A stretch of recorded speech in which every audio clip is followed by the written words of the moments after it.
Welcome to Sweet Life Beat Life. We hope this video helps. You will not be instructed on jailbreaking. Instead, start by getting clear permission and using official tools. Once you have permission, install the appropriate developer suite, Xcode for iOS or Android Studio for Android, and the matching USB drivers. Next, enable developer mode and USB debugging in settings so the device exposes logs. This setup ensures the console shows live diagnostics. Make sure cables are functional, and your workstation trusts the device before you open any. Once done, connect the device and open the platform console.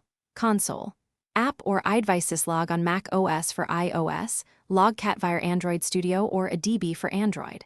Attach filters immediately, process name, tag, or PID to focus on relevant output. Use timestamp and severity filters to highlight errors and warnings. Make sure to enable persistent or file-backed logging if you need records after a reboot. Read the stream patiently. Patterns emerge quickly when you remove unrelated noise. To finish, reproduce the behavior while capturing console output into a file so you can review it later. Verbally or textually mark timestamps and correlate them with the exact UI actions or network requests you made. This makes root cause analysis faster.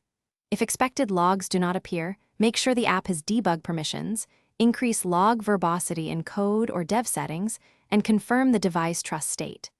Troubleshooting tip: if console shows nothing, restart the logging daemon and reconnect the device.